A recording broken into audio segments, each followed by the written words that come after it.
I remember the night my son told me, "Don't make this complicated." When I look back, that was the moment everything quietly shifted. If you're watching this, tell me where you're from or what time it is. The restaurant wasn't fancy, not the kind with white tablecloths or whispering waiters. It was one of those places where you could hear the low hum of conversation, clinking cutlery, and soft music that no one could really identify. I chose it because it was neutral. Warm lighting, familiar menu, nothing charged or symbolic. I thought we were just having dinner. I thought we were a family talking about life, maybe reminiscing about Grace, my wife, his mother. I was wrong. Daniel sat across from me, hands clasped a little too tightly. His wife, Emily, rested her fingertips against his arm like she was reminding him to breathe. I remember that detail. Small moments tell the truth before big ones do. I tried to start with something simple. "How's the house renovation going?" I asked. Daniel gave a short smile that didn't touch his eyes. "It's fine," he said. A familiar answer, but the tone was different, flat, impatient, like we were wasting time. Emily jumped in. "Actually, that's part of what we wanted to talk to you about." She smiled politely, but there was something rehearsed in the way the corners of her mouth curved. I realized then that this wasn't a conversation. It was a presentation. They spoke about responsibility and clarity, about how, as families evolve, decisions need to be outlined properly. Emily used words like streamlined, transparent, future-proof. Daniel just nodded, jaw tight, and then she reached into her bag. It was a slim manila folder. Nothing dramatic, just paper. But everything changed when she slid it across the table to me. I didn't open it right away. I looked at my son instead. "What's this?" I asked. Daniel cleared his throat. "It's just something to simplify things. So we avoid complications later." He lifted his hand slightly, like he was trying to calm invisible tension in the air. "We just want to be practical." I didn't say anything. Not yet. I finally opened the folder. Inside was an informal agreement to transfer partial ownership of my home to Daniel and Emily. Not after I passed. Not as part of a will. Now. Immediately. It was framed as a family consolidation plan, and printed beneath it were spaces for 3 signatures: mine, Daniel's, Emily's. I felt my heart slow down. Not speed up. Some people describe shock as a rush. For me, it was stillness. A deep quiet that settled across my chest like snowfall. "I didn't realize this was urgent," I said. Daniel leaned forward. "Dad, please don't overthink it. Don't make this complicated. It's just easier if we do it now." There it was. The line. The divide. Not said in anger, said in expectation, like love was a formality, like care was a transaction, like my life was a document to be signed. I sat back in my chair. I didn't raise my voice. I didn't accuse him of anything. I didn't even look at Emily. I just studied the man who was once a little boy gripping my sleeve in crowded parking lots, afraid of being left behind. "Daniel," I said quietly, "why do you need this now?" He froze for half a second, just long enough to confirm everything. Emily answered instead. "It's just practical planning. Practical, not emotional, not respectful, not connected, just practical." I closed the folder gently, aligning the edges. "I'll take this home," I said. "I'll read it properly." Emily tried to interrupt. "There's really no need, it's all—" I didn't raise my voice. But I also didn't let her finish, I said. I repeated, "I'll take it home." Silence settled between us, not the comfortable kind, but the kind made of decisions. We finished the rest of dinner without speaking about it again. The plates arrived and were cleared, and we all played the roles of people sharing a meal. But the conversation had already happened. The room had already shifted. We just hadn't stood up to see the new shape yet. When we walked out to the parking lot, the air was cool. My son hugged me, but his arms didn't close around my back the way they used to. Emily offered a polite goodbye. Their taillights slipped into the street and disappeared. I sat in my car for a long time before, driving home. The folder rested in the passenger seat beside. Me, quiet, heavy, waiting. Didn't know what I would do yet, but I knew this. Some complications are necessary. and the simplest truths are the hardest to sign away. I didn't go straight to bed when I got home that night. I turned on the porch light, unlocked the door, and stepped into the house that had held us for 36 years. Tell me where you're listening from. The air inside was cool, still, and familiar in a way that sits behind the ribs. I closed the door quietly, as if someone were sleeping upstairs. The lights in the hallway were soft, golden from bulbs I'd never replaced, because Grace liked the warm kind that made evening feel gentle. I stood there for a moment, letting the quiet settle on me, heavier than my coat. I set the folder on the kitchen table, but I didn't open it. Not yet. The weight of it already knew what was inside. What I needed to remember was who I was before I saw those pages, before signatures, conditions, and legal phrasing turned love into something with terms and formatting. I walked down the hallway. Each picture on the wall had been there for decades. Daniel, age 7, holding up his first soccer trophy, grinning like he'd discovered fire. Laura, with her paint-splattered overalls and dimpled cheeks. Grace, her eyes half closed from laughter, hair wind-tangled from the lake. Us, in pieces and moments. I stopped in front of Grace's picture. She wasn't posing. I'd caught her turning toward me mid-sentence, smiling in that way that said, yes, whatever you are thinking, yes, go on. She had this way of making you feel like the next thing you said would matter, like it would count. I sat down in the living room. The house felt bigger at night. Not empty, just full of things unsaid. It didn't feel lonely. It felt paused, like the air was waiting to see what I would do next. Grace's chair was still beside mine. Light fabric faded in places from the sun. I'd never moved it. People always asked why, like it was some grand emotional statement. It wasn't. It just felt wrong to change the shape of the room when the memory still fit. I sat there, breathing in slow, steady breaths, the kind you take when you're holding something you don't want to drop. After a while, I went to my study. The drawer beneath the old desk stuck a little like it always had. Inside were things people forget to keep. Small things, paper things. A birthday card from Laura, a grocery list Grace wrote in her looping script, and a letter. The one Grace left for me when she knew the treatments wouldn't work. I didn't take it out often, not because it hurt, but because it was a compass. You don't use the compass all the time, only when you need direction, not comfort. I opened it gently. If you are reading this, it means I can't give you advice out loud anymore. So I'll just say this the way I always have. Start from love, not fear. Her handwriting curved softly across the page, calm and sure. The children will make choices. Some will be hard to understand. Do not mistake their choices as judgment of your love. They will be walking through storms they don't know how to name yet. Do not answer storms with fire. Answer with steady ground. I read it twice. Slowly, the house felt warmer. There was no anger in me. Not yet. Just a quiet understanding that something had shifted. Something I would need to respond to with both hands open and steady. I went back to the kitchen. The folder was still there. Patient. Expectant. I didn't open it. Instead, I made tea. The kettle steamed, the quiet whistle just loud enough to break the thoughts forming too sharply in my head. I poured the water, held the mug between my palms, and watched the night settle outside the window. The street was dark. The porch light glowed softly across the driveway. I remembered Daniel running across that driveway barefoot when he was 6, yelling that the grass was full of prickle monsters. I remembered lifting him, small arms around my neck, trusting without hesitation that boy hadn't disappeared. But something in him had grown, tired or afraid or convinced that security had to come from possession instead of connection. Maybe this wasn't just about the house. Maybe it was about something he couldn't say out loud. I took a sip of tea, tasting the slight bitterness before the warmth settled. In the morning, I told myself I'll decide what to do. Not tonight.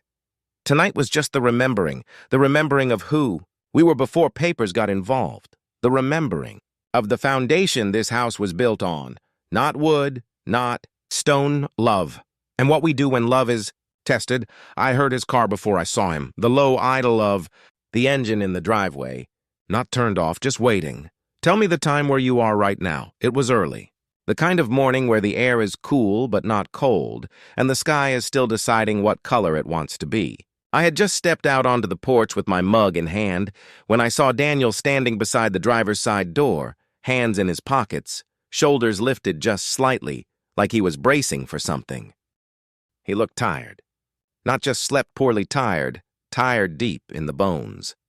But there was something else, too. A tightness around the mouth. A tension in his stance, a kind of urgency. I walked down the steps slowly, not wanting to startle whatever fragile honesty might have brought him here. "You're up early," I said. He shrugged, eyes still on the ground. "Yeah, didn't sleep much." I nodded, but I didn't fill the space. Silence can be a rope or a knife, depending on how you hold it. I've learned to hold it loosely. He exhaled and straightened, finally looking at me. "About last night," he started. I waited. "I don't want you to think we're being ungrateful," he said. "Everything you've done, raising us, providing, we know." "I know." The words sounded rehearsed, like he'd practiced them in the car. "I didn't assume otherwise," I replied. He nodded, but his eyes flicked toward the kitchen window, toward the table where the folder still waited. He was here for clarity, not connection. "I know the paperwork caught you off guard," he continued. "Emily just thinks it'll be easier if assets are consolidated now, so we can avoid confusion later." Confusion. That word again, as if love and loyalty needed bullet points and signatures. "Daniel," I asked, "why now?" He hesitated. "Not long, but long enough. Our finances have been tight," he admitted, voice low. "The business expansion, construction costs, supply delays, things got more expensive than planned. It's temporary, but having the house secured under all of us would help with some leverage with the bank. Just short term, just support." There it was. Not malice. Not greed. Fear. Fear of failing. Fear of being seen failing. Fear of reaching out with empty hands. I didn't speak right away. I let him continue. "We're not asking you to move or anything," he said quickly. "You keep living here. Everything stays normal, just legally, on paper, we'd share it. Until things stabilize." I lifted my eyes to meet his. "Is that what you want, or what the bank suggested?" He swallowed hard. He didn't answer. He didn't have to. We stood there in the driveway, two men connected by years, history, laughter, grief, divided by something neither of us fully knew how to name yet. Not money, not property, something softer, something fractured in translation. He reached into his jacket and pulled out a folded piece of paper. He held it out but didn't step closer. "This is the revised breakdown," he said, "just so it's clear." The eye took it. The edges were warm from his hand. It wasn't just an updated list. It was an asset sheet, accounts, property valuations, investment projections. And one absence stood out immediately. The cabin. The lakeside cabin Grace and I had bought when the kids were small. The place we went every summer, where all our best versions of ourselves lived. It wasn't listed. I looked at him. "Why isn't the cabin here?" He looked away. "We thought, well, it's farther out, hard to maintain, and—" "You mean you already planned something with it?" His jaw tightened. A muscle beneath his ear twitched. "We were trying to simplify things," he said again. "Simplify." I folded the sheet once. Clean, neat, no anger in the motion. "Daniel," I said softly, "I would have helped you if you had just told me the truth." He closed his eyes. The kind of closing done when someone is realizing something too late. "I know," he whispered. No raised voices, no dramatic accusations, just the quiet, sharp ache of understanding. He opened his eyes again, and they looked younger, not childish, human. "I didn't want you to worry about me," he said. "I've been worrying about you since the day you were born," I replied. The driveway was very still. Birds started somewhere in the distance. He nodded once, small, almost invisible. "I should go," he said. He got in the car, closed the door gently, and pulled away slow enough for me to see him watching me in the rearview mirror. Didn't wave. I stood there with the folded paper in my hand, and the echo of the boy he used to be, wrapped somewhere inside the man he had become. When I went back inside, I placed the paper beside the unopened folder. 2 documents. 2 truths waiting. I didn't call anyone. After Daniel left that morning, I just went about my day, as if the driveway conversation had been about the weather, not the weight of a house, a history, and a fear neither of us knew how to say out loud. Tell me your first name. Just your first name. The day moved quietly. I trimmed the hedges.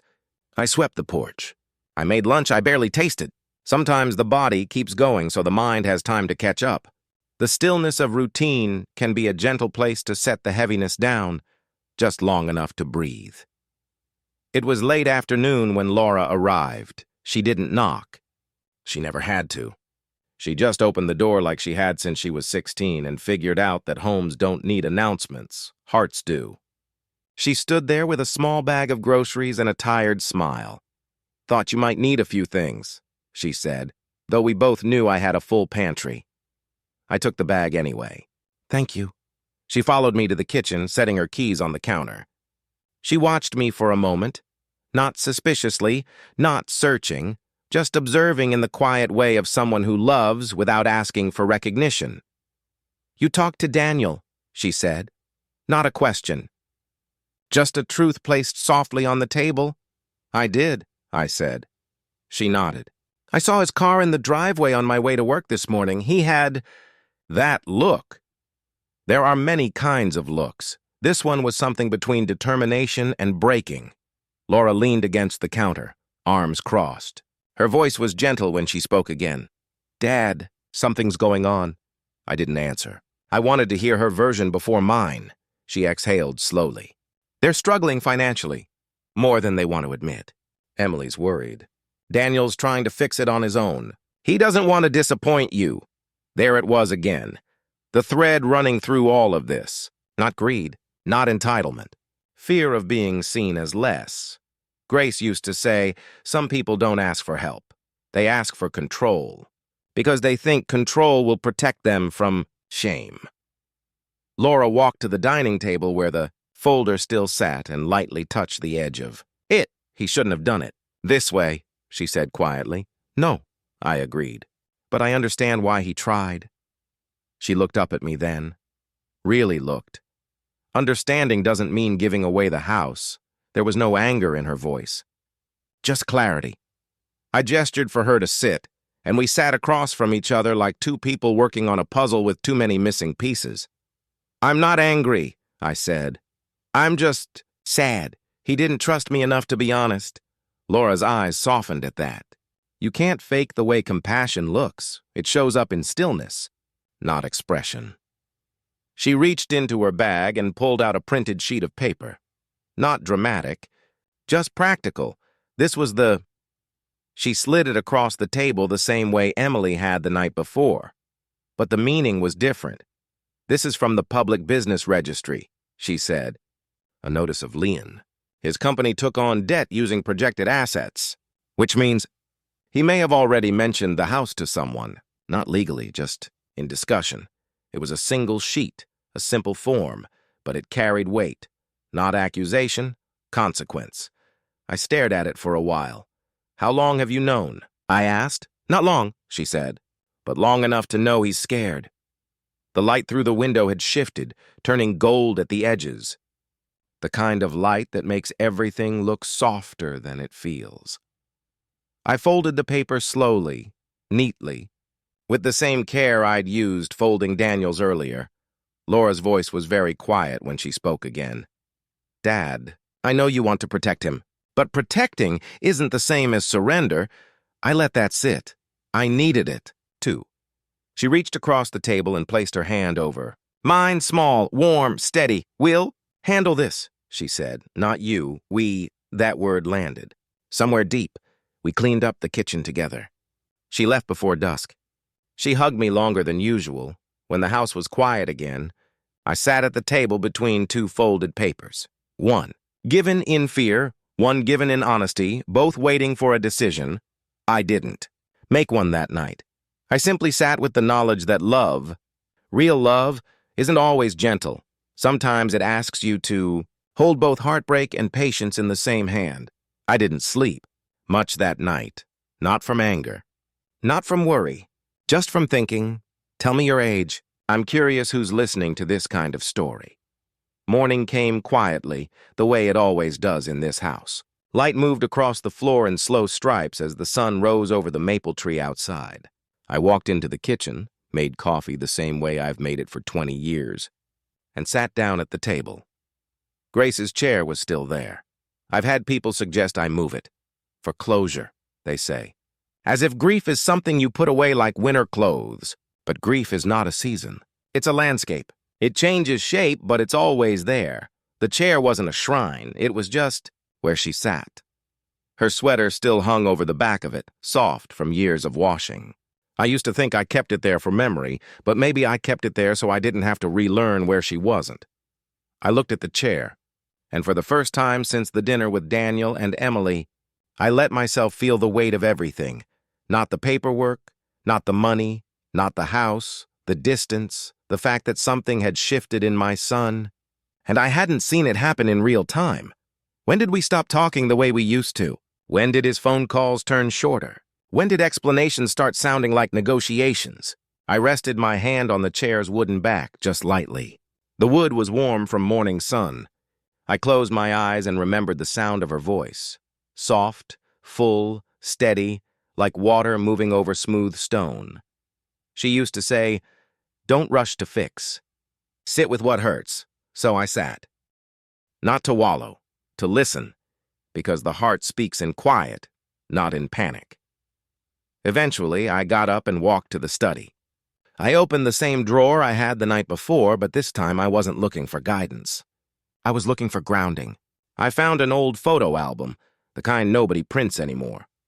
Inside, there were pictures of the cabin, the lake, the four of us with wet hair and sunburned noses, Daniel at age 9 holding a fishing rod twice his size, Laura at 12 drawing the waterline with serious concentration, Grace laughing so hard her shoulders shook, I traced her face with my thumb.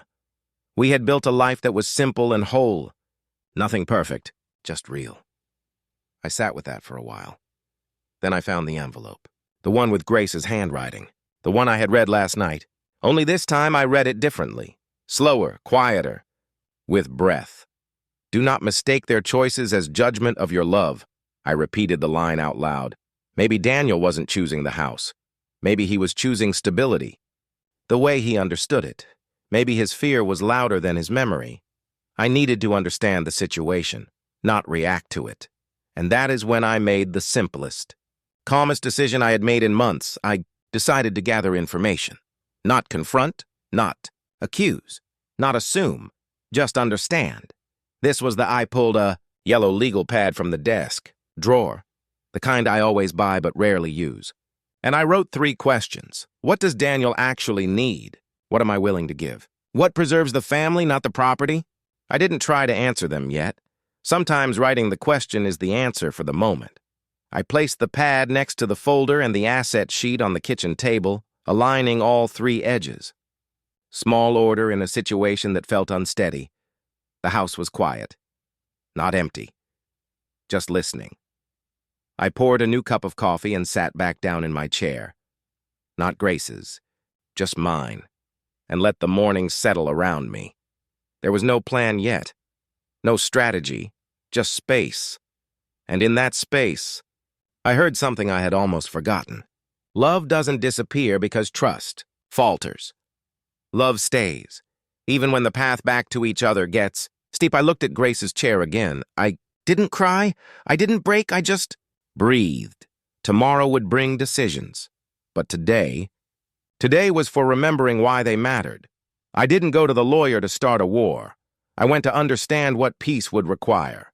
Tell me what country you're in. I like knowing how far stories travel. It was late morning when I made the call.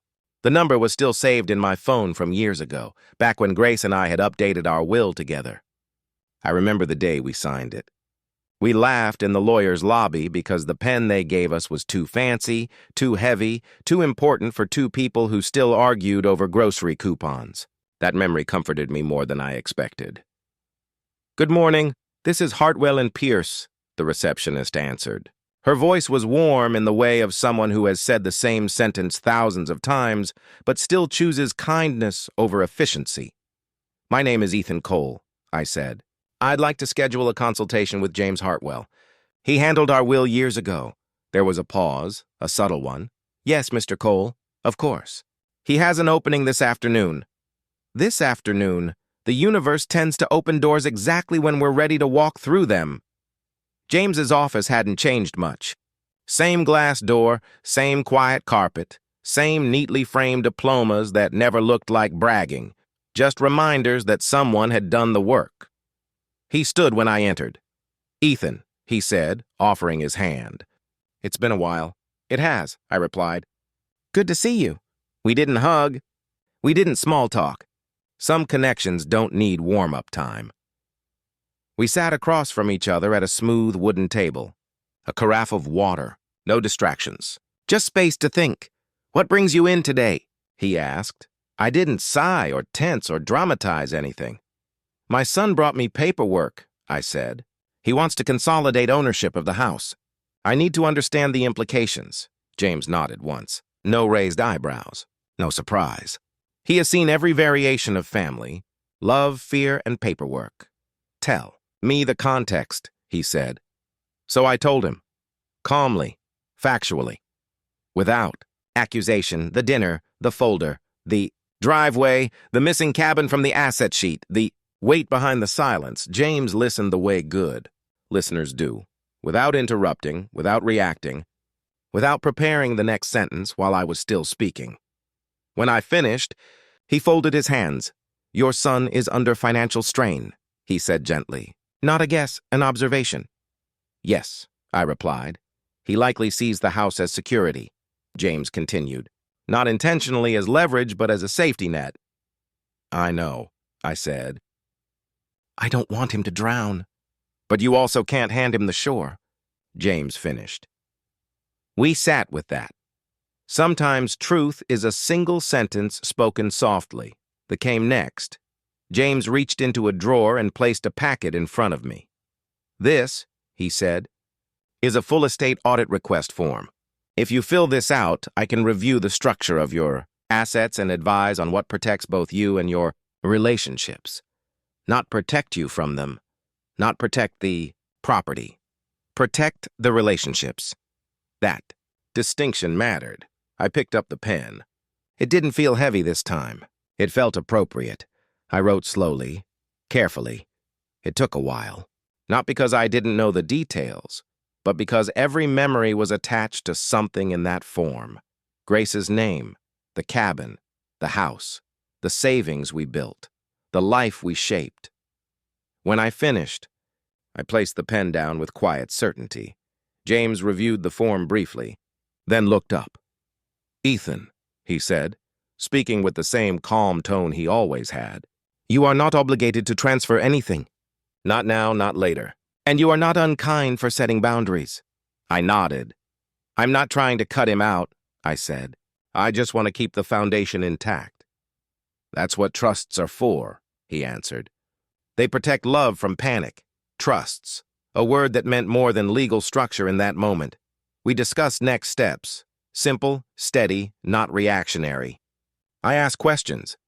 He answered clearly. There was no confusion, no fear, no urgency. Just process. When the meeting ended, James stood with me at the door. "You're doing the right thing by moving slowly," he said. "Fast decisions are rarely loving ones." I stepped outside. The afternoon was bright. A breeze moved through the trees lining the sidewalk. The world didn't feel heavy or sharp. Just real. I drove home with the windows down. There was no anger in my chest, just clarity. Daniel was not my enemy, fear was. And fear will ask for everything, if you let it. But love, real love, knows when to stay still. Tomorrow, I would speak to my son, not to confront him, but to see him. I didn't call Daniel back right away. Not because I wanted to punish him, but because I needed the quiet to settle into something I could trust inside myself. Type, "still here," in the comments. I want to see who stays through the quiet parts. The house felt different that morning. Not heavier, just more awake, like it was paying attention. I made breakfast with steady hands. Eggs, toast, a sliced apple the way Grace used to cut it, leaving the smallest curve of peel for color. The knife moved slowly, deliberately. It's strange how the body remembers gentleness even when the heart is bracing for impact. The phone buzzed on the table. A message from Daniel. "Hey, can we talk?" I didn't respond. Not to avoid, not to escalate, just to wait. Silence can be a boundary, just as much as words. I sat at the table with my coffee and listened to the morning sounds. Sparrows on the fence, the distant rumble of a truck, the refrigerator hum. The ordinary can hold so much peace if you let it. The phone buzzed again. I think we got off on the wrong foot. Then, I didn't explain everything right. Then, "Dad, I need to talk to you." The messages came faster. Not angry, anxious. I set the phone face down. Right. Here was the of this chapter. No signatures, no documents, no printed agreements, just the choice not to respond immediately. Not avoidance, clarity, space, breathing room, because anything said in panic becomes truth-shaped only by fear. And I needed truth-shaped by understanding. I stepped outside into the backyard. The air was warm with just a hint of approaching autumn. Leaves had started to turn on the big oak tree, gold at the edges like they were thinking about letting go, but not yet. Grace used to say that seasons teach us everything, including timing. She'd pick up leaves in early fall and hold them to the light, admiring the hesitation of change. "Things don't shift all at once," she said. "Things ripen." I sat on the wooden bench under the oak and just let the minutes happen. No sound of cars, no notifications, no strategy, just time. When I eventually went back inside, the phone was buzzing again, but this time, the tone was different. A call. I didn't answer. Then another, then one more, then silence. Real silence, not the waiting kind, the resigned kind. I sat with that, too. In the afternoon, I drove to the store. Not because I needed groceries, but because I needed to move. Sometimes thinking needs walking. I pushed a cart slowly through aisles I already knew by heart. Familiar routines can be a balm when the future feels too loud. I picked up a loaf of bread, some tea, a small pack of nails for the fence gate. Nothing dramatic, nothing symbolic. Just life continuing. That's when I saw Laura standing near the produce section, phone in hand, staring at it with a look of worry trying to disguise itself as patience. She looked up at me. Her eyes were careful. "Dad," she said. "He's been calling me, too." I nodded. She stepped closer. "Are you okay?" "I'm fine," I said. And I was not happy, not relieved, not sure, but calm. And calm is its own kind of, okay? We walked together to the parking lot. She didn't try to give advice. She didn't fill the silence. She just walked with me. There are some forms of love that don't speak. They accompany. When we reached my car, she rested her hand on my arm. "When you talk to him," she said softly, "remember he's hurting." Not attacking. I took a breath and nodded. "I know." She smiled, the small, tired kind, and drove away. When I got home, the house felt quiet again, not paused, not heavy, just waiting. The phone was still where I had left it. Screen dark now, I picked it up, not to call, just to hold. There is power in choosing your moment. I set it back, down. Then I sat at the table. The same table, where the folder still rested, and looked out the kitchen window as the light shifted from afternoon gold to evening amber. Daniel would come, not with anger, not with demands, but because silence leaves a person alone with their truth. And sometimes, truth needs space to surface. I didn't know how the conversation would go, but I knew this would meet him with steadiness, not surrender, not defiance, just the clarity that love can have boundaries too. I knew he would come. Silence isn't a wall. It's an invitation for truth to walk forward. Type listening in the comments. I want to know who's hearing this part closely. It was late afternoon when I heard his car pull into the driveway. Not fast, not aggressive, just present. The engine shut off, but he didn't get out right away. I could see him through the living room window, hands on the steering wheel, staring straight ahead. I stepped outside before he came to the door. I didn't want thresholds involved. Conversations at doorways are always about who gets let in and who gets kept out. The driveway is neutral ground. Daniel got out of the car slowly. His eyes were tired, his face strained. He walked toward me but kept a few feet of space between us. Space can tell its own story. I've been trying to call you, he said. I know, I answered. He didn't like that. Not because of the words, but because of what I didn't add. No apology, no explanation, just acknowledgement. Why didn't you pick up? He asked, voice sharp now. I needed time to understand what I was feeling, I said. He exhaled, frustrated, hurt, afraid, all mixed together. Dad, this is all being blown out of proportion, he said. It's just paperwork. It's just planning. I don't understand why you're acting like... I raised my hand slightly. Not to silence him. Just to slow the speed of the moment. Daniel, I said. It wasn't just paperwork. It was the way it was handed to me. The timing. The lack of conversation beforehand. The assumption. His jaw clenched. So I made a mistake. I should have talked more, fine. But you're making this...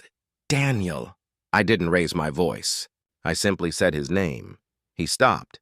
For a few seconds, neither of us spoke. Then something cracked. Not anger, desperation. You don't understand how stressed I am, he said, voice trembling in a way he tried to hide. The business, things cost more than we planned. Inventory delays. Contractors backing out. I'm just trying to keep everything afloat. I didn't want to come to you empty-handed. There it was. The truth. Raw and unprotected. You think asking for help makes you empty-handed? I asked softly. He looked away. Shoulders tight. Hands shaking at his sides. I didn't want to disappoint you, he whispered. Something in my chest went very, very still. I stepped a little closer. Not enough to overwhelm him. Just enough to be present. You could never disappoint me by telling the truth, I said. You only disappoint me when you hide it. His eyes glistened. Not tears, just the shine of someone who's been holding too much. But then it shifted. Fear turned into defensiveness. Well, I had to do something, he said. And you didn't exactly make it easy. You don't like talking about finances. You and Mom always handled everything yourselves. I didn't want to be the weak one who needed help. Not greed, not manipulation, identity, the belief that needing support makes him less. We taught you independence, I said, not self-erasure. But the moment was already heated. He ran a hand through his hair, pacing a little. You still don't get it, he snapped. You're acting like this house is some sacred relic. It's just property. My voice stayed soft. No, Daniel. It's history. It's memory. It's the ground your childhood stands on. It doesn't have to be sacred, but it deserves to be respected. He let out a short, frustrated laugh, not cruel. Just overwhelmed. I can't do this right now, he said, turning back toward the car, and this was the motion-activated security camera above the garage clicked on, quietly recording everything, not as threat, not for evidence, just as reality captured. Words, tones, silence, distance, life documenting itself. Daniel opened the car door, then stopped. He didn't look at me when he spoke. I don't know how to fix this, he said. I answered honestly. We don't fix it today. We just don't walk away from it. He stood still for a moment, breathing, thinking, breaking, rebuilding, all in silence. Then he got in the car and drove away. Not fast, just unsure. I watched the taillights disappear down the street. The driveway felt very large afterward.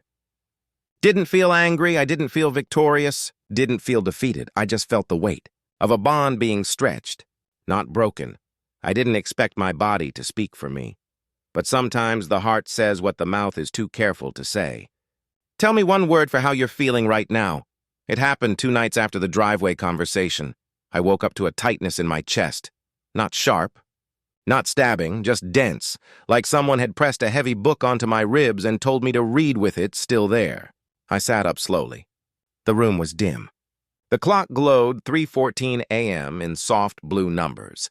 I tried to breathe deeply, but the air didn't move the way it should. There was no panic, just awareness. I sat for a few minutes, hand on my chest, breathing carefully, waiting to see if it passed.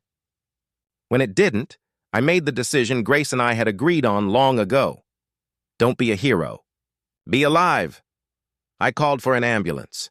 The paramedics moved quietly through the house like they understood the gravity of entering someone's life at night. They strapped monitors around me, spoke in voices low enough not to disturb the dark, and guided me to the stretcher like I was something precious, not fragile. The hospital smelled like disinfectant and late-hour exhaustion. Machines hummed. Someone coughed down the hall. Nurses moved with steady steps, carrying the night the way only night shift. Nurses can, tired but unwavering, they ran tests, EKG, blood, pressure, blood work, monitoring, nothing. Catastrophic, just stress, just strain, just the heart whispering instead of shouting. Doctor in his 50s, silver hair at his temples, looked at me gently. "You're stable," he said, "but your body is telling you that something in your life is too heavy." "We listened to that," I nodded. I already knew.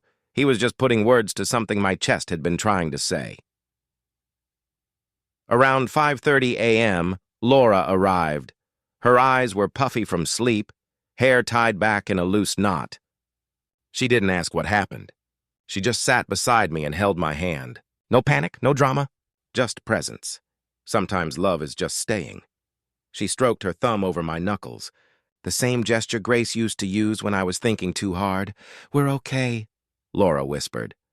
Her voice cracked on the last word, but she held it together. An hour later, Daniel and Emily arrived. They walked into the room together, but didn't stand close. Daniel looked scared. Not the kind of fear that comes from danger, but the kind that comes from the sudden awareness of how breakable everything really is. "Dad," he said, voice soft, trembling around the edges. "Are you all right? Why didn't you call me?" His eyes weren't defensive now. They were human, raw. I didn't answer that question directly. "I'm okay," I said instead. "Just a reminder to slow down." He nodded, relief dropping his shoulders a fraction. Emily stepped forward. "Is there anything we can do?" Before I could answer, a nurse entered holding a clipboard. "Mr. Cole, we need to verify your medical power of attorney for your chart." Everything went still. The nurse looked at the paper, then at me. "It lists your wife as primary," she said gently, "and your son as secondary, Grace Gone, which meant Daniel was next in line." I glanced at Laura. Daniel followed my eyes and froze. Not in a confrontational way. In a "oh way, truth just surfaced" way. The nurse, unaware of the moment she was standing in, asked, "Would you like to update it?" It was not dramatic, not loud, just a simple question that carried the weight of trust. I didn't answer immediately, not because I was unsure, but because I wanted to choose my words carefully. I looked at Daniel. "When the time comes," I said softly, "I need the person making decisions to see me, not the house, not the business, not the fear. Just me." His eyes filled, not with tears, but with the sheen of someone realizing what responsibility really means. Laura didn't gloat. Daniel didn't argue. Emily didn't speak. Silence did what words couldn't. When they stepped out to give me space, Laura stayed seated beside my bed. She didn't say I should change the documents. She didn't say I shouldn't. She just held my hand again. And in the quiet of the hospital room, under cold fluorescent lights and the soft beeping of heart monitors, I understood something clearly. This wasn't about property. This was about trust. Who understands me? Who sees me? Who is steady when storms come? My chest loosened, just slightly. The night had spoken, and I had heard it. I didn't rush the decision. I let the night breathe through me first. If you're here, type "with you" in the comments, just so I know this part isn't being read alone. The hospital discharged me the next afternoon with instructions to rest and reduce stress. I smiled politely at that. People always talk about reducing stress as if it's a light switch. They forget stress is usually tied to love, which is never simple enough to switch off. Laura drove me home. No music playing. Windows half open to let autumn air sweep through the car. I didn't speak and she didn't ask me to. The hum of the road was conversation enough. When we pulled into the driveway, she stayed in the car for a moment, hands still on the steering wheel. The house looked the same as always, but I could feel the shift. Almost like it had been holding its breath while I was gone. "You don't have to decide anything today," she said softly. "I know," I said, and I meant it. She walked me to the door, hugged me gently, and left. The silence inside greeted me like an old friend. Not comforting, not cold, just real. I hung my coat, poured water, and sat in the kitchen with the morning light falling across the table. The folder was still exactly where I left it. I didn't touch it. Instead, I reached for the yellow legal pad, the one with the 3 questions I had written. What does Daniel actually need? What am I willing to give? What preserves the family, not the property? I didn't write answers. Not yet. But the questions felt clearer now, and clarity is its own kind of peace. The next morning, I went back to James Hartwell's office, not rushed, not emotional, just steady. He greeted me with the same gentle professionalism as always. He didn't ask how I was feeling. That is the difference between a lawyer and a friend, and sometimes that difference is a relief. We sat in the same room, at the same table. Oak, smooth, quiet. "I'd like to update my medical power of attorney and add structure to the estate," I said. James nodded once. No surprise, no judgment. He retrieved a folder from the cabinet and placed a clean form in front of me. The paper was crisp, the signatures empty, waiting. "This isn't about exclusion," I said aloud, more for myself than for him. "It's about steadiness." James folded his hands. "Relationships shift. Roles shift. Planning is how we stay connected even when emotions change." I exhaled. "I want Laura as my primary medical proxy." His pen moved. "And Daniel?" he asked. "Secondary," I said.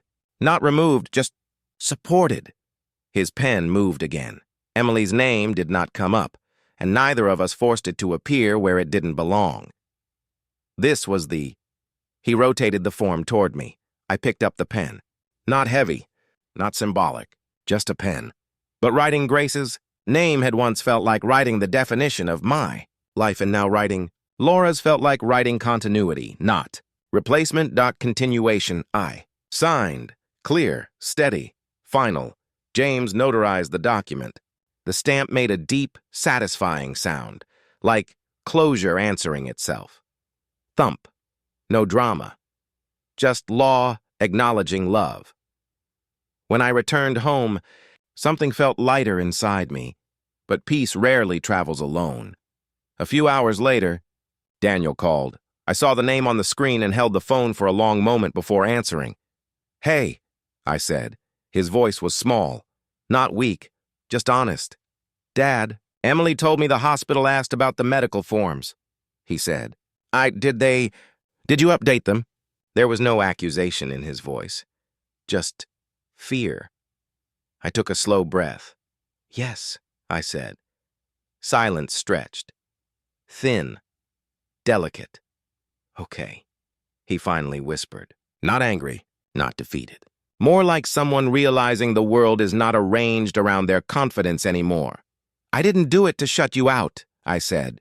"I did it so that decisions come from someone who sees me clearly, even when emotions are high." He swallowed. "I could hear it. I understand," he said. "The simple truth." He did, not fully, not comfortably, but truth had finally entered the room. And sometimes that is enough for now. After the call, I stepped outside. The air smelled of autumn leaves, that faint, warm, dying sweetness, seasons changing, slowly. Not all at once. Just like us. I didn't expect the shift to happen so fast. But once truth enters a room, every shadow changes shape. Write, "I'm here" in the comments. I want to know who's staying through the quiet parts. It was 3 days after I signed the new medical documents. Long enough for things to settle, but not long enough for fear to feel safe. I was on the back porch, trimming the overgrown ivy along the fence. Small, steady movements. The kind of work that doesn't require the mind to do anything except breathe. The air was cool and smelled faintly of drying leaves, autumn working its way in piece by piece. My phone buzzed in my pocket. A text, Daniel. Can we talk? It's important. Not pushy, not angry, just tired. I wiped my hands on a rag and went inside, leaving the clippers on the step. I sat at the kitchen table, the same table where every decision over the past few weeks had rested like stones. I called him back. He picked up on the first ring. Dad, he said. Voice strained. I need help. No introduction, no build-up. The truth came out first this time. What's happening? I asked. He exhaled shakily. The business loan. The bank is restructuring their terms.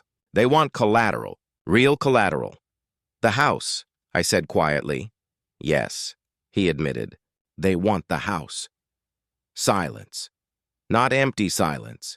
Meaningful silence, the kind where everything between us rises to the surface. Daniel, I asked, how deep is the financial trouble? There was a pause.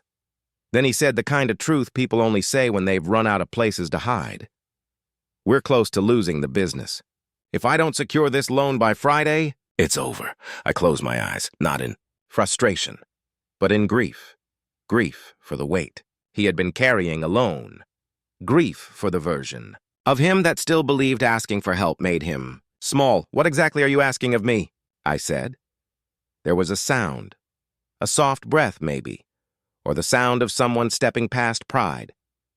I need you to transfer temporary partial ownership, just enough to use the house as collateral. Once the business stabilizes, we'll give it back. I swear. There it was. The fear was not the problem. The desperation was not the problem. The promise was not the problem. The risk was the problem. If the business failed after the transfer, the house wouldn't come back. The house would belong to the bank, our home. Grace's laughter in the walls, the maple tree the children grew up under, the chair that still held her place, gone, not because he didn't care, because he was drowning. And drowning people grab whatever they can reach. Even the person trying to save them. This is where the happened. He sent something. My phone. Dinged. A PDF file. Bank transfer. Request form with my name already typed in the signature line. Not. Signed, not coerced, but prepared. Hope mixed with panic. He was trying to move. Fast. Fear always tries to move fast. Stared at the screen. My heart did not race. My voice did not shake. My hands did not tremble, because clarity had already been built over the past weeks. Daniel, I said softly. I can't sign this. He didn't explode. He didn't yell. He just went quiet. The kind of quiet that comes when the final thread someone was holding on to slips from their fingers. Dad. If I lose this business? His voice cracked. Just for a second. I don't know who I am. Ah, there it was. Not a financial crisis. An identity crisis. Losing something, I said, does not mean you are lost. He didn't respond. Breathing filled the space between us. Unsteady. Vulnerable. I'll help you, I continued. But not with the house. We will find another way. Together. His breath stuttered. But he wasn't ready to accept that yet. Dad, you don't understand. I do, I said gently but firmly. More than you think. Silence again. But this silence was different, less sharp, less panicked, just unsure. I need time, he whispered. I know, I said. Take it. We ended the call without resolution, not angry, not healed, just paused. Afterward, I placed the phone face down on the table and stepped outside again. The ivy clippers were still, where I left them. The hedges waited. The world hadn't ended, but something had. Shifted, not away from him, but toward the truth we would have to face together. Was pouring tea when the phone rang. Not Daniel this time. Emily. Type listening closely, because this is where the story shifts in tone. I stared at her name on the screen for a few seconds before answering. I already knew this. Wouldn't be a casual conversation. "Hello?" I said. Her voice came through smooth and composed. Emily always chose her tone with intention. Measured softness, like a warm blanket laid over sharp edges. "Hi," she said. "I hope you're feeling better. Daniel told me about the hospital." There was kindness there, but also something else. A search for emotional footing. "Thank you," I replied. "I'm all right." A pause, just a small one, but pauses reveal more than words. "I wanted to talk," she said quietly. "Just the two of us." The careful phrasing.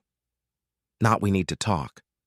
Not I need to explain. Just two of us. She was positioning the conversation before it even began. So I let her. "I know things have been tense," she continued. "And I know Daniel didn't handle everything the right way. He's proud. And he's scared. I'm scared too." Her voice didn't crack. If anything, she sounded clearer as she spoke. "We're trying to build something.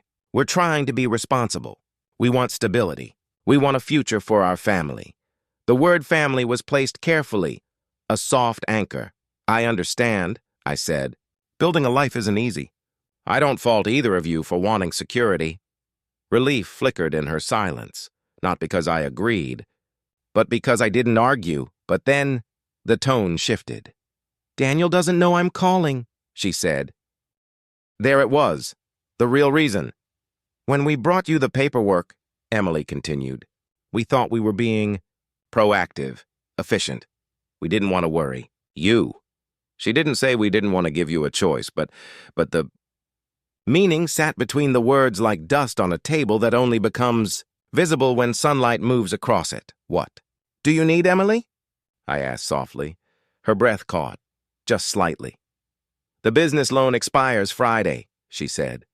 "If we don't secure collateral before then, the last year of work is gone. We'll have to start over, from nothing. Not dramatic, matter of fact, they were standing on the edge of something real, and she was trying to pull stability out of me like drawing water from a well she assumed would never run dry. "We aren't asking for the house permanently," she said. "Just temporarily. Just until things are stable. We'll reverse the ownership as soon as we can." Promises made in desperation are always sincere. But sincerity is not the same as reliability. I took a slow breath before responding. "Emily," I said gently, "if the business fails after the transfer, the house is gone. Not temporarily, not symbolically, gone." "I know," she whispered. And for the first time, there was no positioning, no tone control, just fear. "But we're out of options." There it was, the truest sentence so far. "We're out of options." I nodded, even though she couldn't see it. "I will help," I said, "but not with the house." Silence. Even the kindest refusal can feel like a closed door to someone who believes the house is the solution. "I don't know if Daniel will accept that," Emily said quietly. "I know," I replied, "but I'm not asking him to accept it alone. I'm asking him to let us solve this together." Her voice softened, but not with relief, with defeat. "Can you talk to him?" she asked. "Yes," I said, "but not today. He needs to come to me when he's ready to listen, not when he's drowning." Another silence, longer this time. "Okay," she said finally. "Thank you for hearing me out." We ended the call gently. No lingering tension, no harshness, just two people standing on opposite sides of the same fear. I set the phone down and wrote a short, factual summary of the conversation. Date, time, key points. And emailed it to James Hartwell, my lawyer. Not to threaten. Not to prepare for battle. Just to document what had been said. Paper protects clarity when emotions become fog. I sat at the kitchen table afterward, hands wrapped around a cooling mug of tea. The house was quiet again, but not the same kind of quiet as before. This quiet had something waiting inside it. Not conflict. Decision. In the next chapter, it arrives at the front door, not with shouting, with resignation, with truth, with the moment. When panic turns to surrender, I didn't call the meeting, but I also wasn't surprised when it happened. If you're here, type, still here. I want to know who walks with me through the heavy chapters. It was Saturday afternoon. The sky was gray in that way that makes everything seem quieter. Laura arrived first, she always did. She brought nothing but herself, and that was enough. Daniel and Emily arrived 20 minutes later. They didn't ring the bell. They walked in softly like a hospital room, like church silence. Not reverence, just carefulness. We sat at the kitchen table. It's strange how the same table that once held birthday cakes, school permission slips, and late-night cups of tea can later hold something like this. The weight of a family trying not to break. No one spoke at first. Laura broke the silence. But gently. We should talk through everything, she said. Not emotionally, just clearly. So we understand each other, Emily nodded. Daniel watched me. Not waiting for approval, waiting for direction. He looked like someone who had rehearsed 3 different versions of himself for this conversation and still didn't know which one to use. I didn't raise my voice. I didn't sigh. I didn't lecture, I just said, "Tell me what the numbers are." Daniel blinked, surprised not by the words, but by the lack of accusation. He reached into his bag and took out a stack of printed papers, but he hesitated before putting them on the table. His hand shook. Not dramatically, just enough to tell the truth. He placed a single sheet between us. The debt summary. Simple, unadorned, undeniable. Loan balances, interest rates, projected revenue, contract delays, red numbers, red lines, red flags. I read it slowly. I didn't wince. I didn't rush. I let each number settle. Finally, I looked up. "Why didn't you tell me sooner?" I asked. Daniel swallowed. His voice was small, like when he was 8 and trying not to cry after falling off his bike. "I thought I could fix it," he said. "I thought I just needed time. I didn't want to come to you until I knew the solution. The problem was never the debt. The problem was the silence he wrapped around it." I nodded. And when time ran out, the solution became the house. He didn't defend himself. He just nodded. Emily exhaled shakily. "We weren't trying to take advantage of you. We were trying to save everything we've been building." Her voice wasn't manipulative this time. It was tired, human. Laura leaned forward, elbows gently on the table. She didn't talk to win. She talked to connect. "We all want to help," she said. "But none of us can help if we're only given part of the truth." Daniel shut his eyes. Just for a second. That's what shame looks like. Not collapse, just stillness. When he opened them again, his voice cracked. "I didn't think I was allowed to fail," he whispered. My heart broke, quietly. Not into pieces, into understanding. Grace's voice echoed in my memory. "When a child fears failure, they don't fear the world. They fear disappointing us." I reached across the table, not to fix him, not to rescue him, but to touch the truth.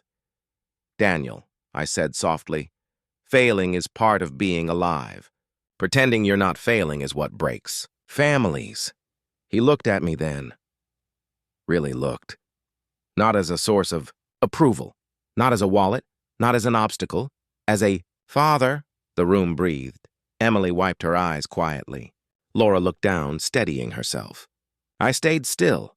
Finally, I spoke with calm clarity. "I will help you. But the house is not part of the negotiation. The house stays in the family, not as leverage, as inheritance, as memory, as foundation." Daniel didn't argue, he didn't plead. He just nodded, slow, quiet, accepting the boundary, not happily, not easily, but truthfully. "We'll find another path," I said. "But we'll walk it together this time." There was no dramatic reconciliation, no emotional hug, no movie scene music, just breathing, just understanding, just the first step toward repairing trust, not with words, but with space and honesty. We sat a while longer. No one rushed to leave, because sometimes staying in the same room is the bravest thing a family can do. I didn't plan for the conversation. to happen that day. But moments like this rarely care about planning. Right, I'm following. I want to know who's still here with me. It was the evening after the group meeting. Everything in the house was still. The kind of stillness that comes after emotional weather breaks, but the air hasn't cleared yet. I was in the living room sitting in my chair. Not Grace's, mine, when I heard the knock. Not the doorbell. A knock. 3 short taps. When I opened the door, Daniel was standing there alone. No Emily this time. No rehearsed tone. No practiced expressions. Just my son. His shoulders looked lower, like gravity had remembered him. "Can I come in?" he asked. I nodded and stepped aside. He didn't sit at the dining table. He didn't go to the kitchen. He walked into the living room and stood, unsure, staring at the photograph of the 4 of us at the cabin, sunburned, laughing, water in our hair. "I keep thinking about that summer," he said quietly. "The year I learned to swim. You didn't let go of me until I said I was ready." I nodded. "I remember." He swallowed. His voice was tight. I wish I had come to you before everything got so big." He didn't cry, but his voice sounded like someone holding the door shut against it. "I wasn't trying to take anything from you," he said. "I was trying to prove I could stand on my own." And then, like fate was waiting for that sentence, he said the line that had been echoing since the restaurant.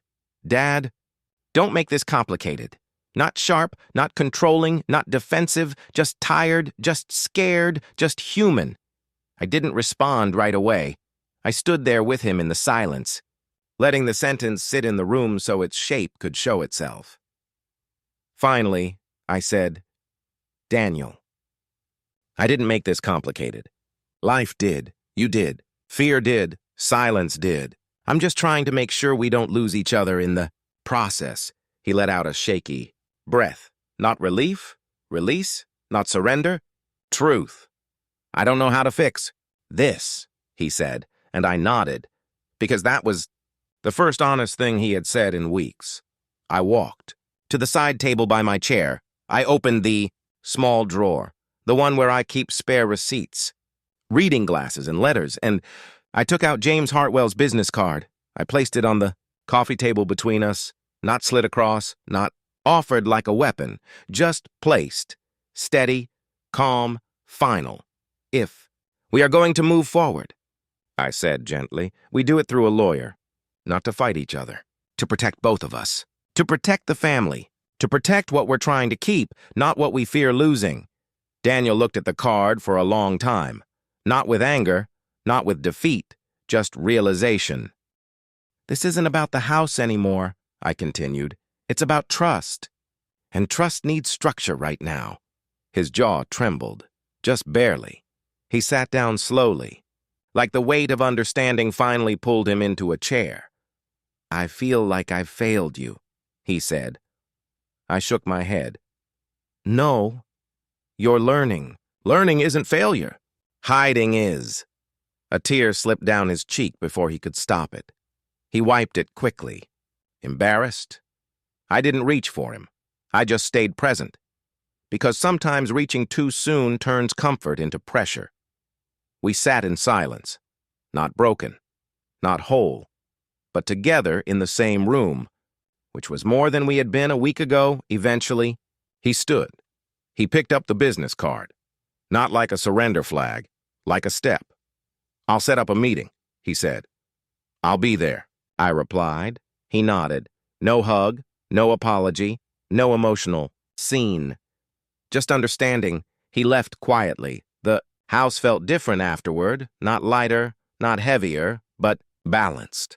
Like 2 sides had finally agreed to stop pulling and start holding. The morning of the meeting was cold, but not unfriendly. The kind of cold that wakes you up, sharpens your senses, reminds you that you're still here. Right, I'm here for Act 3. I want to see who stayed. I drove to James Hartwell's office with the windows partly cracked, letting crisp air move through the car. Music felt unnecessary. Even thoughts felt too loud. What I needed was space, the kind that lets truth settle. Instead of swirl, James greeted me with that same even expression. He always had. I used to think it was just professionalism. Now I understand it was steadiness, the kind of steadiness that lets someone else find their footing. We sat in the conference room with sunlight lying across the table like a long glass ribbon. Daniel arrived a few minutes later, slower, quieter, like someone stepping into a church after too long away. He didn't look at me right away, but he didn't avoid me either. That, in itself, was progress. We sat, James opened a folder. "We're here," he said calmly, "to build a structure that protects the home and supports the family. Not one at the expense of the other." His voice wasn't dramatic, but truth rarely needs volume, just clarity. He explained what I already knew, a living trust. The house would stay in my name. Protected, stable, untouchable by external debt. But within the trust, I would name beneficiaries, both children, with distribution taking place only after I am gone. This did two things at once. It respected the history of the home. It validated both of my children as its future. Daniel listened, not defensive, not eager, just present. "This ensures," James continued, "that the house cannot be used as collateral. It cannot be seized, and it cannot be pressured into transfer." The word pressured hung in the air for a moment. Daniel didn't flinch this time. He just breathed. I finally spoke. "I'm not choosing the house over you," I said softly. "I'm choosing stability for both of us, so that neither of us has to fear losing anything more than we already have."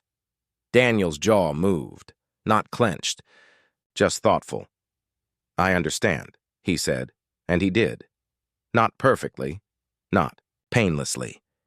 But truth had finally replaced assumption. "The" came next. James slid the trust. "Document toward me. Clean lines. Clear clauses. No space for confusion to take root again." Picked up the pen and signed, not as an act of separation, as an act of care. A trust is not a barrier. It is a handrail. Daniel watched the signature appear, and to my surprise, his shoulders lowered, just slightly, as though something inside him finally exhaled. Then James slid a second form toward Daniel, acknowledgement of beneficiary status. Daniel read it more slowly than I expected. He didn't skim, he didn't rush, he was learning. In real time, that stability doesn't always look like control. When he signed, his hand shook just a little, not from fear, from release, not losing something, letting go of holding it too tightly. When it was done, there was no applause, no emotional breakdown, no dramatic reconciliation hug, just a quiet room, 4 signatures, and a family learning how to stay standing together, without leaning on the house like a crutch. As we walked outside, the wind had picked up, leaves moving across the parking lot like small truths rearranging themselves. Daniel turned toward me. No speech, no apology, just, "Thank you." I nodded. Not "you're welcome." Not "it's okay," just the kind of nod two people give each other when they are beginning again at an older age than expected. We stood there for a moment, side by side, not facing each other, both looking out toward the road, not figuring out the future, just allowing the present to exist without fear. When I got home, I walked through the house slowly. Nothing had changed, and yet everything had. Not the walls, not the furniture, not the chair that still held the memory of Grace. The foundation had changed. Not in the floorboards, in the relationship. Built on them, I sat at the kitchen table, not to think, to rest. And for the first time in weeks, the quiet didn't feel like waiting. It felt like breathing. I had imagined that mediation would feel tense, cold, clinical, like a courtroom with softer chairs. But it didn't. It felt small, human, like 4 people sitting across from each other, trying to remember how to speak without bracing. If you're still here, type "still sitting at the table." The conference room was quiet, filled with natural light from a window that overlooked a courtyard of maple trees just beginning to turn. The colors were muted, soft green fading into gold, gold fading into rust. A slow shift, A gentle one. It felt appropriate. Daniel and Emily sat across from me. Laura sat beside me, not as an ally, just as someone who knew how to hold her presence without making it heavy. The mediator was a woman named Claire. Calm voice, warm eyes, no unnecessary expression. She spoke like someone who had spent years walking into storms and learning how to breathe in the rain. "We are here," she said, "to establish forward movement, not to relitigate the past or to justify previous choices. We will speak in full sentences. We will not interrupt. We will not raise our voices. We do not need to agree today. We only need to understand." She looked at each of us one by one, not asking for permission, but acknowledgement. We nodded. The first few minutes were stiff, not hostile, just unfamiliar. When people have been hurting each other without meaning to, the room fills with invisible glass. Every word risks a cut. Claire began simply. "Daniel," she said, "tell your father what is most true for you right now." He nodded. Once, exhaled, once, and spoke. "I'm overwhelmed," he said. "I thought I could handle everything. I thought needing help meant failing. And when everything started falling apart, I didn't know how to say it. So I tried to fix it alone. And I made it worse.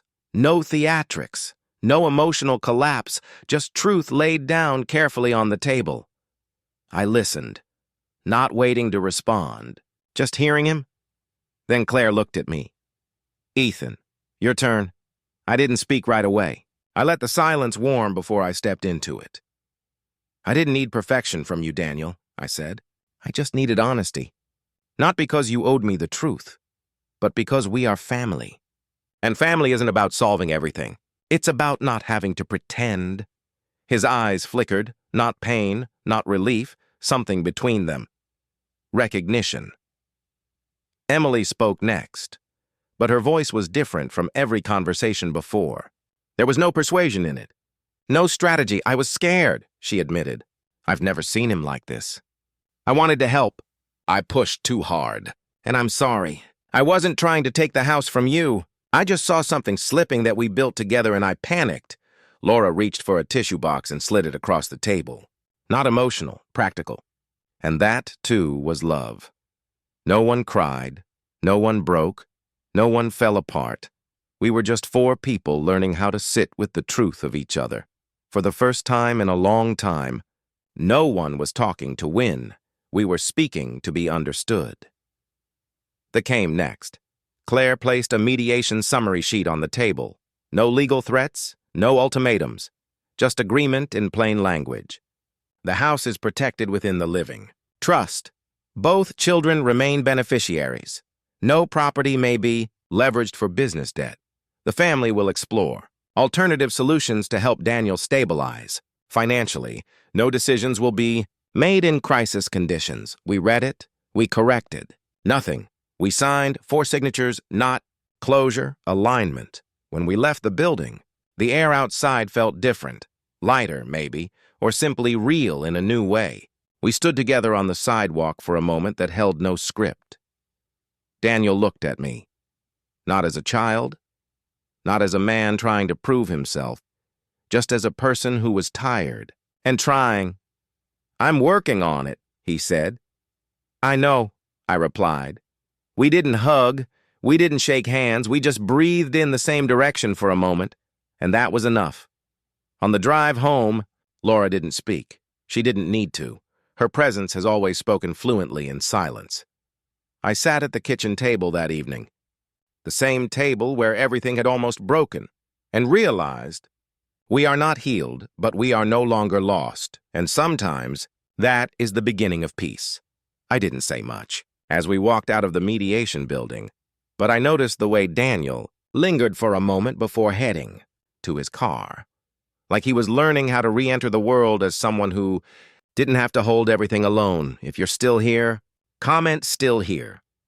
These chapters are quiet, but they matter the most. Laura had driven us there together, and she drove us home. The car was warm. The windows showed a slow blur of trees and rooftops. The radio was off, not out of intention, but because silence felt more honest. I leaned my head back against the seat and watched the world move. The colors outside were changing, greens fading into yellows, yellows into amber. Autumn was arriving the way important realizations do, slowly, and then all at once, I could feel something in me loosening. Not relief, but release, like I had been holding my breath, without realizing it. Laura kept both. Hands on the steering wheel, her shoulders were relaxed. She didn't need to ask how I felt. She already knew.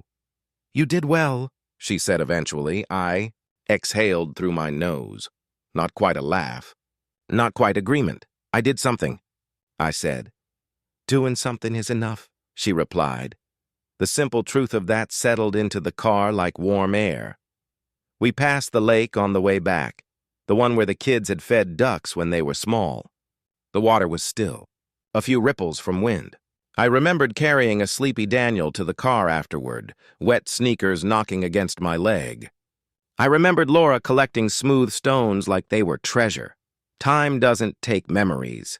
It composts them, breaks them down into something softer, something that feeds us differently as we age. When we pulled into the driveway, the house looked the same. It always did. But now I could feel that something inside it had shifted. Or rather, we had shifted. Laura helped me carry in a few things.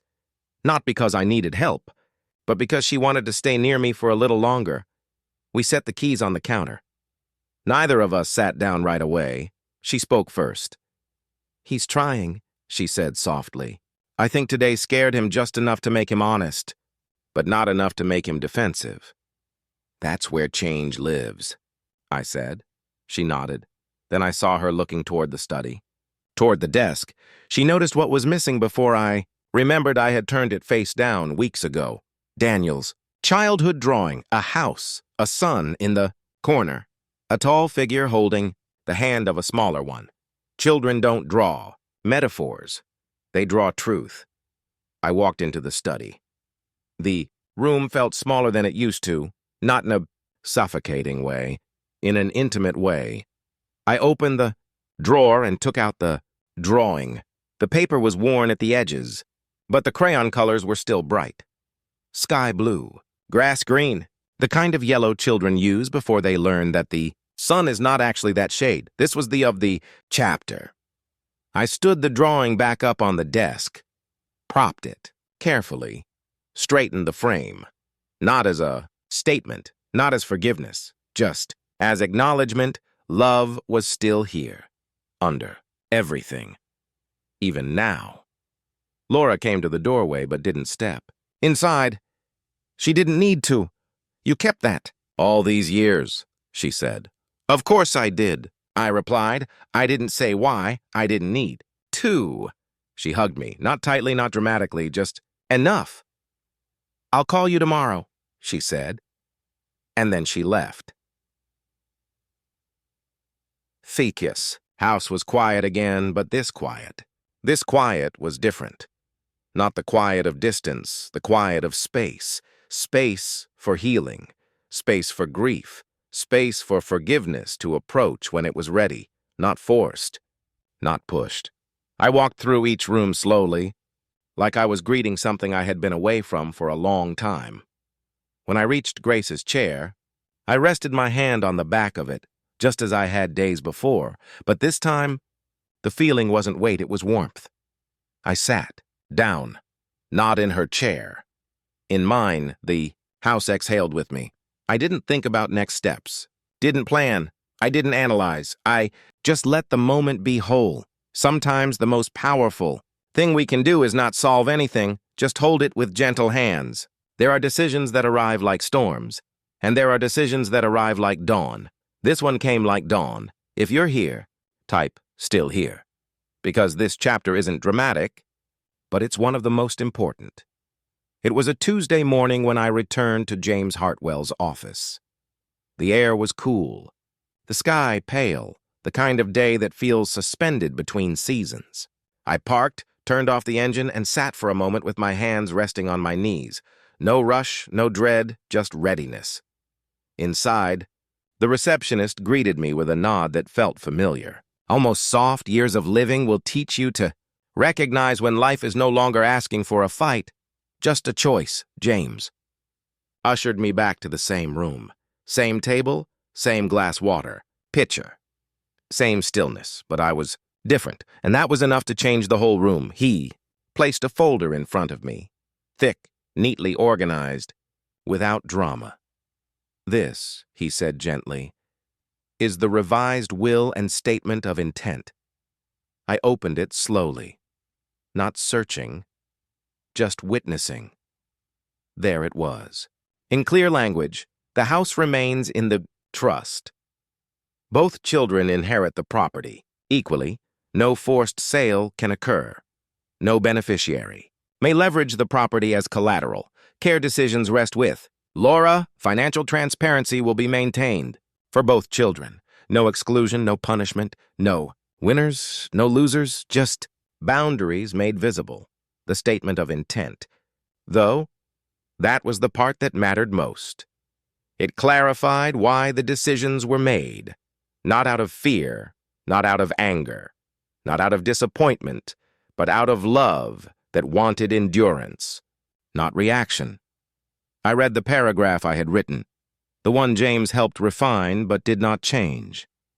This home is not an asset first. It is where our lives were held.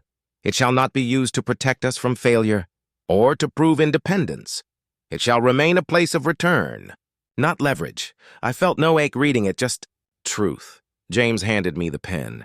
Signed, slow, clear, without hesitation. He signed as witness. His assistant signed as second. Witness. The stamp pressed down with a soft, heavy sound. Thump. That echoed more like closure than finality. No one clapped. No one sighed. The room didn't shift. But I did. For the first time in months, there was no weight in my chest, no unsettled question, no withheld truth. This wasn't the end of anything. This was the foundation for what comes next. When I got home, the house felt different, not because anything had changed physically. Everything was exactly where it had always been. But the atmosphere had shifted. Before, the house felt like something I needed to defend. Now, it felt like something I could simply live in again. I made tea and carried it into the study. The childhood drawing was still propped on the desk. The legal pad with the 3 questions was still where I'd left it. I sat down and finally wrote the answers. What does Daniel actually need? Support, structure, room to learn how to fail without shame. What am I willing to give? Time, guidance, financial support within reason, and my presence, not my house. What preserves the family, not the property. Boundaries spoken clearly, held calmly, revisited gently. The words felt solid when I wrote them, not as promises, as truth. That afternoon, I stepped outside and sat beneath the oak tree. Leaves were beginning to fall, slow, deliberate, letting go at their own pace. I leaned back against the trunk and closed my eyes. The bark was rough against my shoulders, grounding, real. For the first time, I felt something unexpected. Not sadness, not relief, not pride, just peace. Peace that didn't need to announce itself. Peace that didn't require understanding from others. Peace that simply was. I breathed in, I breathed out, and the world kept turning. Didn't call before he came. He just appeared in the doorway, the way he used to when he was a child. Unsure if he was welcome, but hoping he was. If you're still here, type, I stayed. Because this chapter is small, but it holds the entire emotional center of the story. It was late afternoon, the kind of light that makes every object look gentler. Like the sun is tired too. I was in the living room, reading when I heard the front door open slowly, not wide, not confident, just open. Daniel stepped inside and closed it behind him. No words, no explanation. He stood there, hands in his pockets, shoulders slightly hunched, like he was afraid a single wrong word would undo everything we had begun rebuilding. I didn't stand up right away. I just looked at him, not questioning, not expecting, simply acknowledging the presence of my son. After a moment, I set the book down and gestured to the chair, across from me. He sat. The silence that followed wasn't uncomfortable. It was familiar. The silence of two people who had already said the hardest things and were now learning how to exist with the echoes. He looked at his hands, the same hands that once held onto my fingers while crossing parking lots, the same hands that had gripped fishing rods and bike handlebars and high school diploma covers. I drove by 3 times, he said. Finally, not dramatic, just true. I didn't know if I should come in. I'm glad you did, I answered. His breath shook on the exhale, but he nodded. We didn't talk about the papers. We didn't talk about the trust. We didn't talk about the business. There are moments when the details don't matter yet. What matters is being seen. He ran a hand through his hair, a habit he developed when he was 12 and overwhelmed by math homework. I thought you were going to be angry with me. Forever, he said. I was never angry, I replied. He looked up, eyes searching mine, not for contradiction, but for truth. I was afraid, I continued softly, afraid of losing you to the weight of your own expectations. He swallowed hard. I didn't know how to be failing, he whispered. You weren't failing, I said. You were learning. His shoulders trembled once, the smallest visible break in armor. We sat like that, 2 men with years between them, and only a few feet. After a while, he reached into his pocket and pulled out something small, a key. To my house. To this house. He set it gently on the coffee table. I don't need this right now, he said.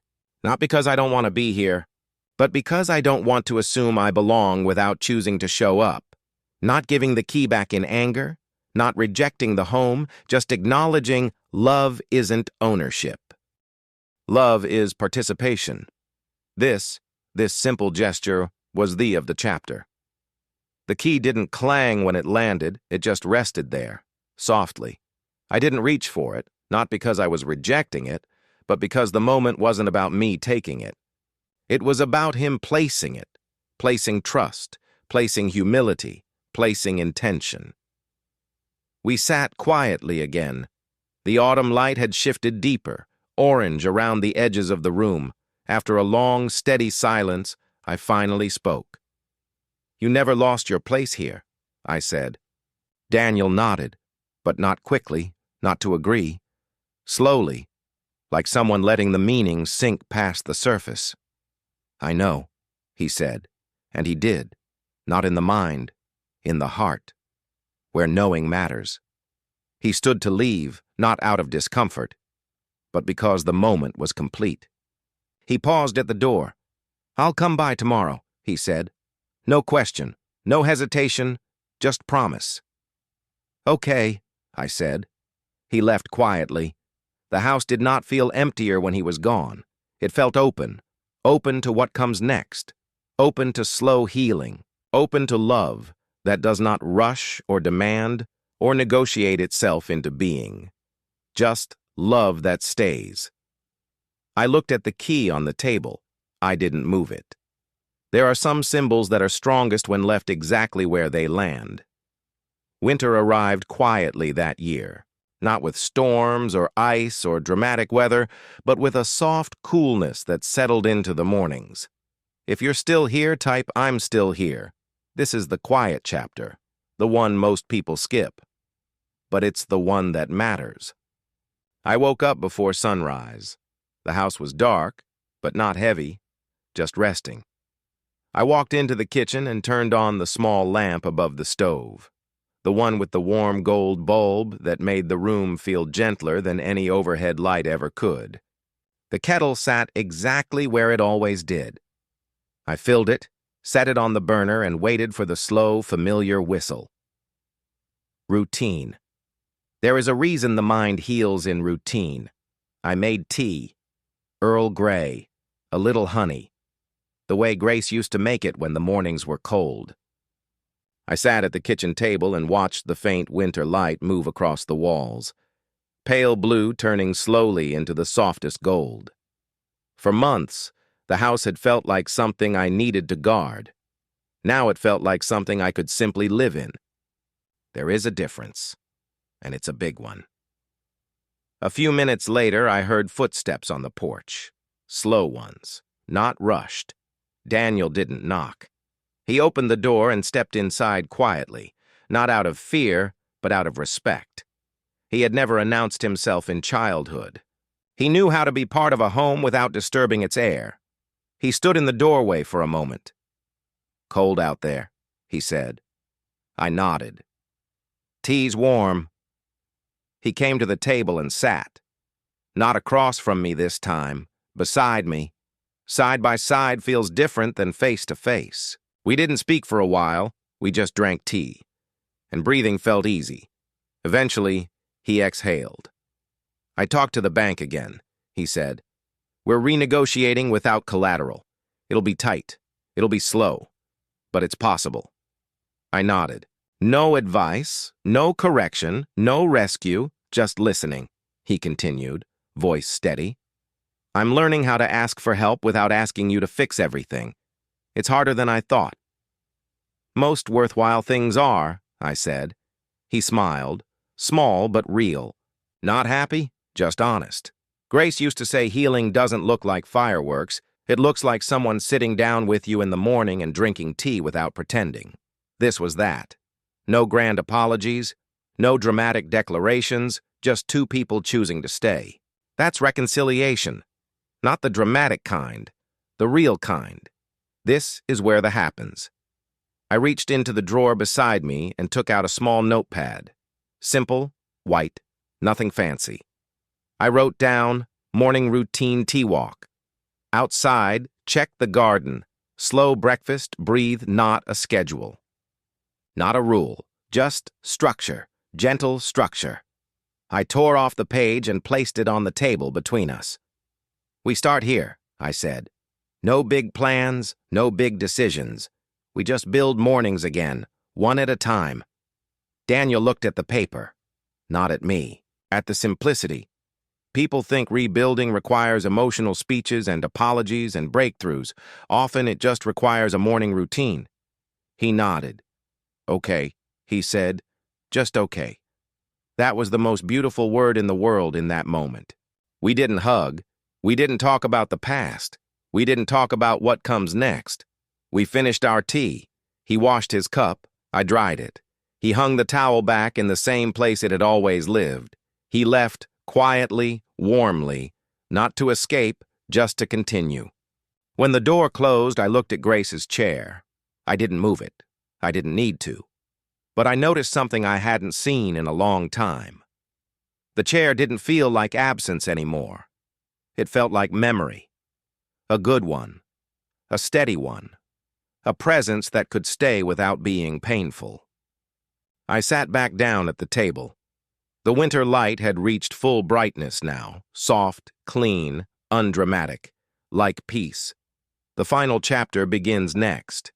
The letter. Not to persuade, not to repair, just to say what has always been true. I didn't write the letter to change anything. Not to fix, not to teach, not to repair. Just to say what needed to be said in the way I have always spoken to the people I love, calmly, clearly, without rushing. If you're still here, write, "I stayed to the end," because endings like this are quiet, and most people overlook them. It was early morning again. The house was still. The sky outside was a pale gray blue, the color day chooses before it commits to being bright. I sat at the kitchen table with a cup of tea cooling between my hands and a blank sheet of paper in front of me. Not printer paper, not legal paper. A page from the stationery set Grace had bought years ago, cream-colored, with small, faint lines, soft to write on. She had used it to write birthday notes, reminder lists, little messages she would leave on the fridge telling us to eat something green today. I smoothed the page with my hand. No hesitation, no anxiety. Just the steady knowledge that some words need to be held in ink, not memory. I began writing. "Daniel, there is no anger in this house. There never was. What happened between us did not begin with greed or intention. It began with fear. You were afraid of failing. I was afraid of losing you. Fear has a way of making us speak in the language of defense, even when what we are trying to say is, "Please stay with me. I understand now. And I hope you understand me too." The house was never about property. It was about foundation, about history, about the shape love took over time. I didn't protect it from you. I protected it for you, and for your sister, and for the memory of your mother, and for whoever comes after you and her. I do not want distance between us. I do not want silence. But I will not rush us back together because closeness built in panic does not last. We will take small steps. Morning tea, slow conversations, a walk, a phone call not to solve anything, just to say hello. We build again, not from what broke, but from what remained, and plenty remained. More than enough. My door was never the one that closed. I paused there, not because I didn't know what to write next, but because sometimes the final sentence needs to arrive gently, not be forced. I let my hand rest on the paper, and I felt something I hadn't felt since before all of this began. Steadiness, not strength, not triumph, just steadiness. I finished the letter. Take your time. I'm not going anywhere. Dad, no flourish, no dramatic sign-off. Just truth. This was not the signing of a trust, not the notarizing of a will, just a letter, unsealed, ungated, unforced. I folded it softly, not in half, in thirds, the way Grace always folded letters. I placed it in an envelope but did not seal it. The unsealed envelope meant he may read it when he is ready, he may not. Both are allowed.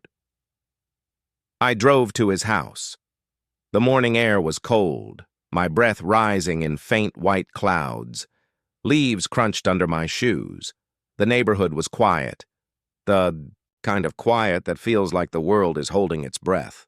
I didn't knock. I didn't wait. I simply placed the envelope gently on his porch. Not tucked under something, not hidden, just there, visible, present, waiting without expectation. A small act of offering. I stood there for a moment, not to watch, not to anticipate, just to honor the moment. Then I turned and walked back to the car. I didn't look back. Some moments are not meant to be witnessed. They are meant to be released. When I got home, I made tea again. I sat in the kitchen. The winter light filled the room. Pale at first, then gold, I rested my hand on the back of Grace's chair. Not to hold on to something, just to remember gently. Life did not return to what it had been. It moved forward into something quieter, slower, more deliberate. Distance remained, but not the hard kind, not the shutting out kind. The kind of distance that leaves room for growing back together the right way, gradually, patiently, honestly. I didn't know whether Daniel opened the letter that day, or the next, or weeks later. But I knew this. He would open it when he was ready, and I would be here when he did. Some stories don't end with reunion. They end with the possibility of return.